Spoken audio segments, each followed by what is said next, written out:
Now, we come here right at the start to an extremely important principle, which is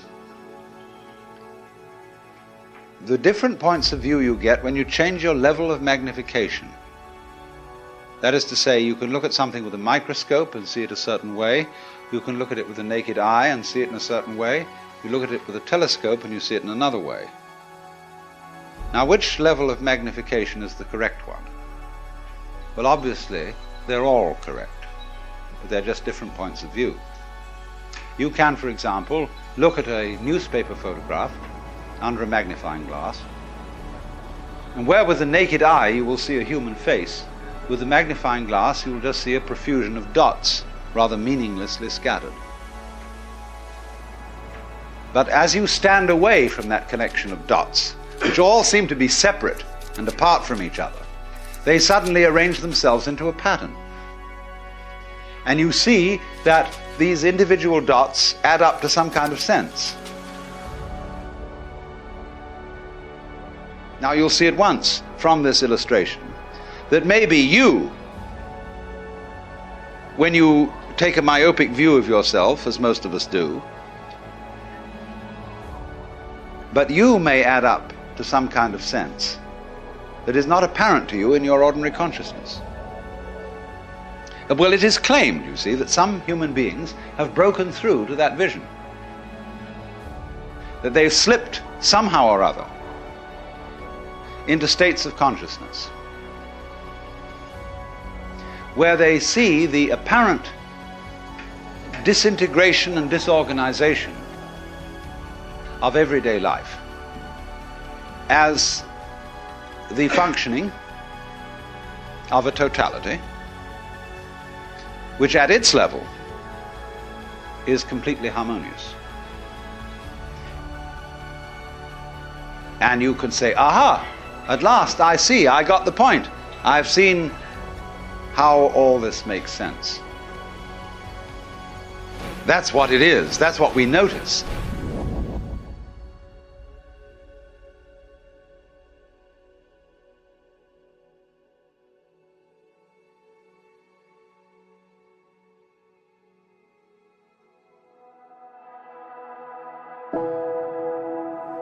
But what this insight depended upon was your overcoming the illusion that space separates things. We tend to see the universe itself as really consisting in all the stars and galaxies. But the space in which all this happens is sort of written off as something that isn't really there. But what one has to realize is that the space is an essential function of the things in the space. After all, you can't have separate stars unless there is a space around them. Eliminate the space and you will see you couldn't have this phenomenon at all. And vice versa. You couldn't have the space. They wouldn't be there in any sense whatsoever if there weren't the bodies in it. So the bodies in the space and the space are two aspects of a single continuum. They're related together in exactly the same way as a back and a front. And you just don't get one without the other. So the moment you see that intervals, that space is connective, you can understand at once how you are not just to be exclusively defined as a flash of consciousness that occurs between two eternal darknesses. And what you call yourself as a living organism, say, I am my whole body at the very least. Now what is that body? That body is recognizable, and I recognize my friends when I meet them again, with luck, and you recognize me. Although the last time any of you saw me, I was absolutely something entirely different from what I am now. Just as the flame of a candle is never a constant. The flame of a candle is a stream of hot gas. Only you say the flame of the candle as if it were a constant. Well, it is a recognizably constant pattern. The spear-shaped outline of the flame and its coloration is a constant pattern. But in exactly the same way, we are all constant patterns. And that's all we are. The only thing constant about us at all is the doing rather than the being.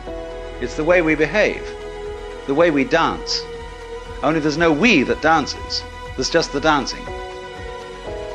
Just as the flame is the streaming of hot gas, just as a whirlpool in a river is a whirling of streaming water. There is no thing that whirlpools. There is the whirlpool, and in the same way, each one of us is a very, very delightfully complex undulation of the energy of the whole universe.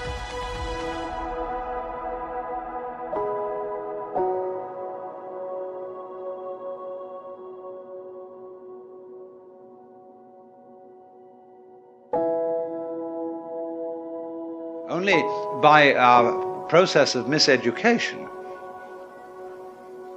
we've been deprived of the knowledge of that fact, not as if though there was someone to blame for this, because it's always with our own tacit consent. Because life is basically a game of hide and seek. Because life is pulsation. On and off. Here it is, and now it isn't. All life, you see, is this flickering in and out. And by being this pulsation, we know it's there. See, you don't know what you mean by on unless you know what you mean by off. In the darkness that comes before your birth, there was no you, and in the eternal darkness that follows your death, there is likewise no you.